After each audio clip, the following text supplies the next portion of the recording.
And just to let you know, of course, that today's event will be recorded and the recording will be made available on the ASRI YouTube channel and also on the amn.ie website. I would encourage you to sign up for our newsletter at amn.ie and you'll get a notification of when today's recording is available, as well as lots of interesting updates on events, research, etc.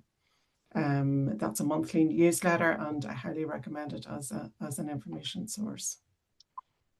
Okay. So we have a good number of participants, but I think we should really begin.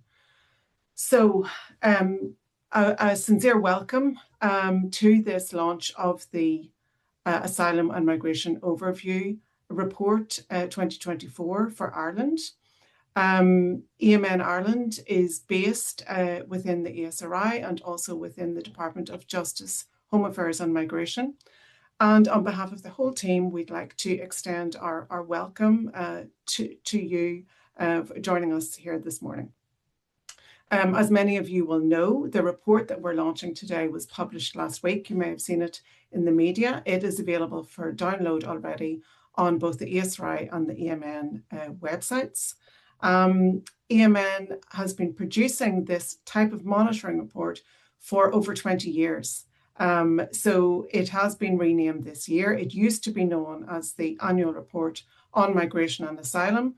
This year is the first year it's been called the Asylum and Migration Overview, but the objective of the series remains the same, and that's to provide really high quality information on major policy, legal, research, developments and statistics in the area of migration and asylum.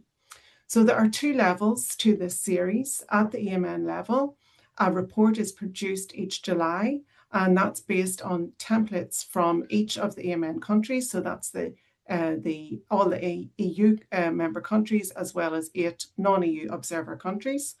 And then at the national level, a report is also produced. And in Ireland's case, we do an extensive stakeholder consultation. We produce the report towards the end of the year, and that's what we're launching here this morning. And we'd like to really thank stakeholders, many of whom are in attendance today, for their valued contribution to that report.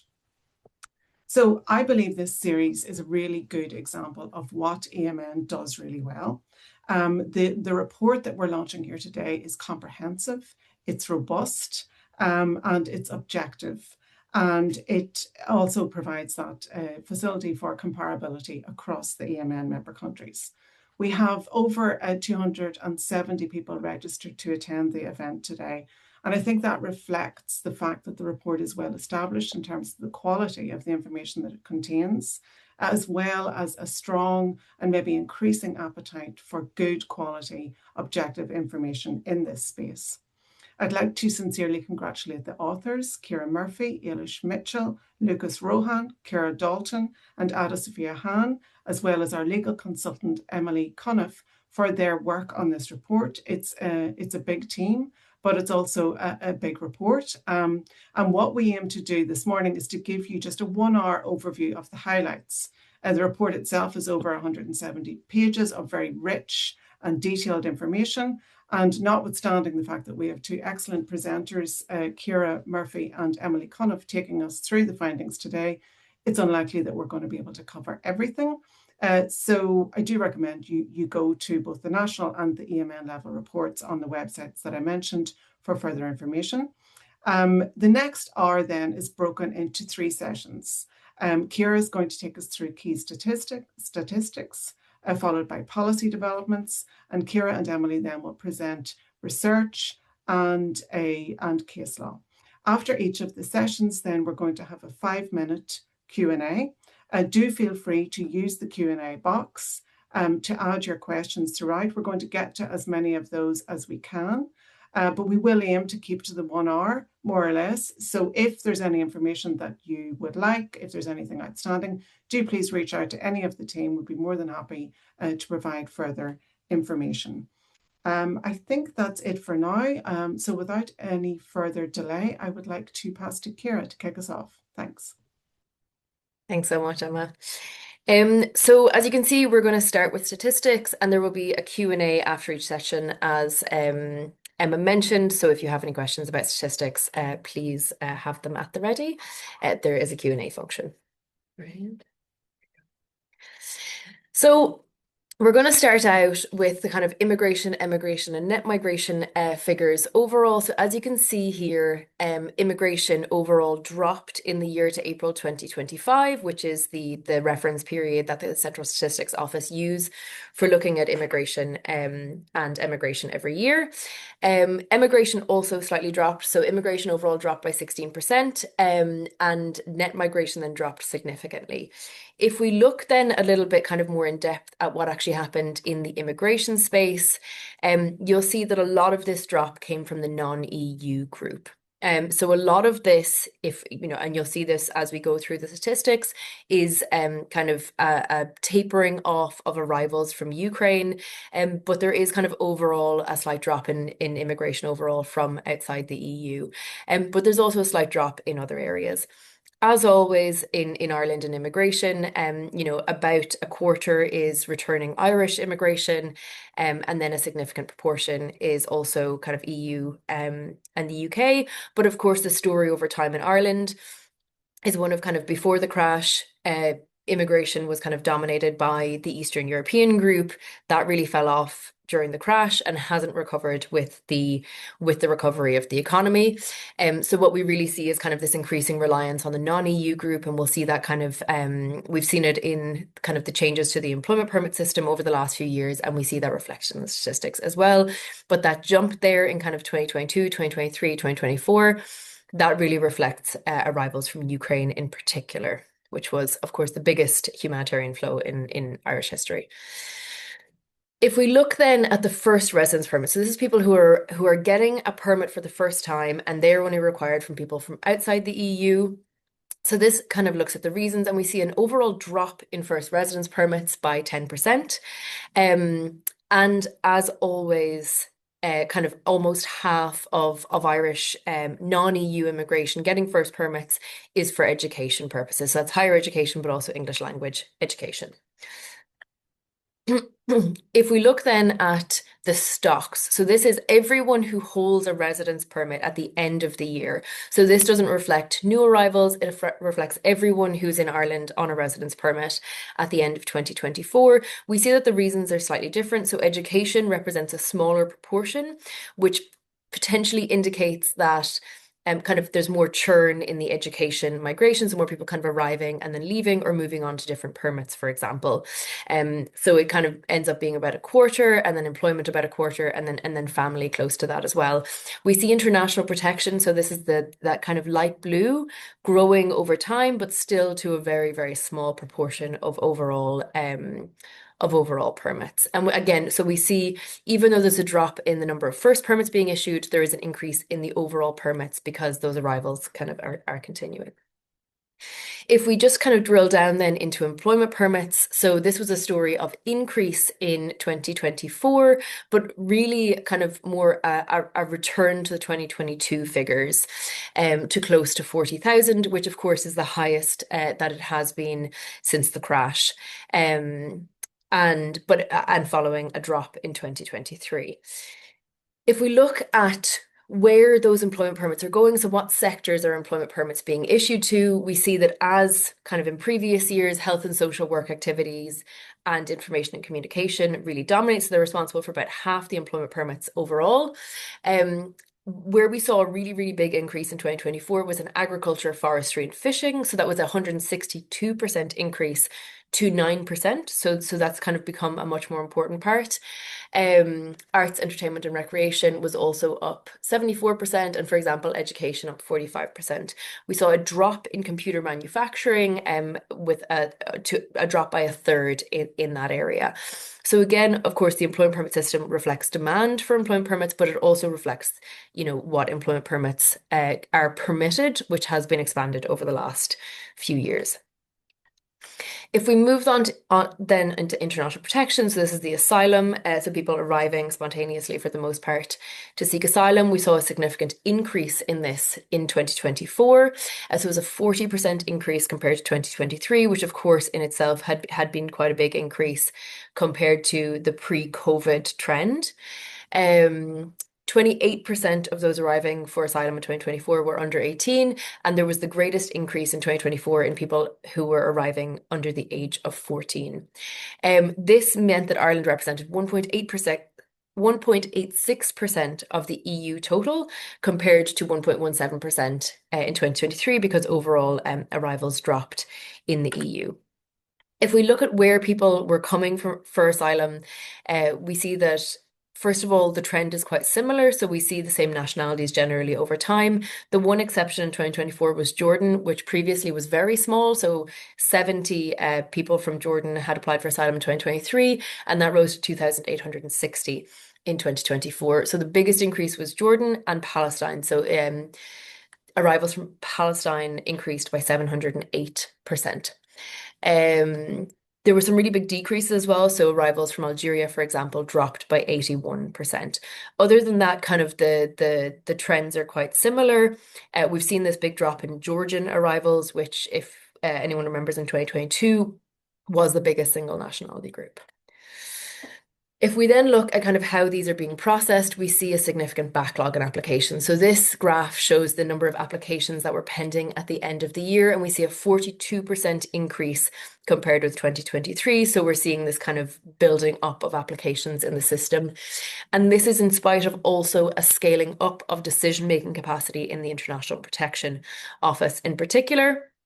So there's a 56% increase in recommendations in the International Protection Office, which reflects increased resources going into the International Protection Office and increased kind of developments in terms of digitalization and attempts to accelerate, which we'll talk about later. So there were over 13,000 recommendations made in 2024. But of course, when we saw the increase, we see that there's still a building up of a backlog. 70% of those were refusals. So 30% were positive, which is a lower rate than previous years. And as we see from this graph, most of the positive decisions were for refugee status. Of course, if a negative decision is issued at the International Protection Office, that can then be appealed to the International Protection Appeals Tribunal. And what we see is that, again, the International Protection Appeals Tribunal increased their decision making, but nowhere near to the extent that appeals actually increased.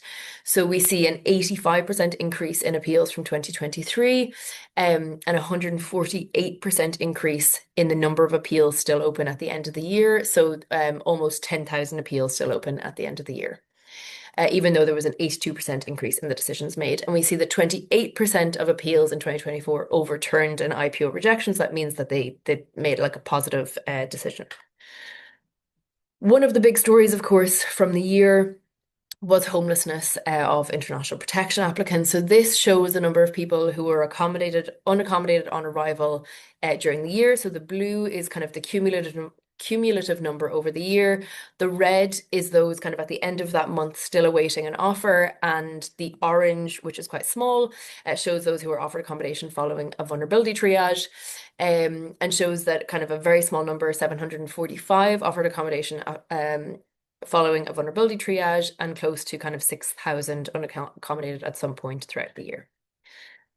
One of the big stories, of course, as well from the year was the drop in arrivals from Ukraine. So this shows temporary protection arrivals over time and shows that kind of it almost I think more than halved between 2022 and 2023, and a third of the number from 2023 arrived from 2024. So that's around 10,000 arrivals. So a significant drop off there. And of course, like we said, that is responsible in part for that drop in overall immigration that we saw. On the other hand, if we look at unaccompanied minors, so this shows unaccompanied minors who are referred to TUSLA. It doesn't necessarily refer to those who are in the international protection system, but those in TUSLA's care. So we see an overall increase kind of in this trend. And you see here, we separated out those from Ukraine and those not from Ukraine, just so you can see kind of the underlying trend. And then, of course, the additional capacity that's needed to respond to those from Ukraine as well. So we see a significant increase, and of course that led to some challenges for TUSLA, which we'll talk about in a moment. Just briefly then, if we look at naturalization, we see a continued increase, so 21% increase in naturalization applications and a 32% increase in the number of certificates issued, so some scaling up of capacity in the naturalization system, which of course there has been a lot of talk of delays in that. And we're seeing this kind of recovery. So, of course, naturalization will have a lag. When immigration drops, naturalization will drop a few years later because it takes time to build up the right to naturalize. And then when immigration recovers, we'll see that kind of recover a little bit later. So we're kind of seeing that trend following. And of course, there have been changes recently to naturalization law, and some others are announced. So we'll see how that gets reflected in the numbers in the coming years. Moving then finally to irregular migration. This shows the number of people who were refused entry at the Irish border, and it shows a continued drop in that number. So there was a 7% decrease compared with 2023, and a 25% decrease if you compare it with 2022, which was the peak. So kind of a continued drop from that 2022 increase. The nationalities have also slightly changed. So Albania is now the most common nationality, followed by Brazil, Somalia, and Syria. And refusals at entry of Albanians have more than doubled in 2024. And then if we look at deportation orders, we see this kind of continued recovery. So now we're actually, so the deportation orders kind of fell off during COVID because of policy decisions that were made, because people often couldn't comply with them because of travel orders. And now we see this recovery. So it's actually more now. This is not necessarily very surprising because often these follow a negative international protection decision. Um, so that is the whirlwind tour of statistics. There are a lot more statistics in the report. For example, I didn't cover integration statistics. And then if there are any questions on the statistics, we can take them now before we move on to the policy developments.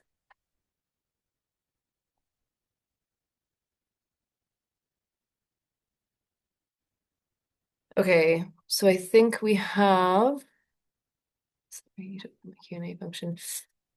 There is a question, do we have an estimate of success rate on appeals for a given cohort combining applications and appeals? So I think this question, so the overall success rate, like I mentioned, is 28%. Following a general success rate of 30% in the International Protection Office. That differs enormously based on where the person is from. So different. So you'll see there's a graph in the actual report that shows the appeal success rate for different groups. I don't have it in front of me, but you'll see that it differs significantly. So I think for Somalia is the highest success rate for appeals. It's a little bit complicated trying to kind of combine those because there's also a review process, and the statistics are a little bit complicated, but you could try to estimate something. We haven't for this report.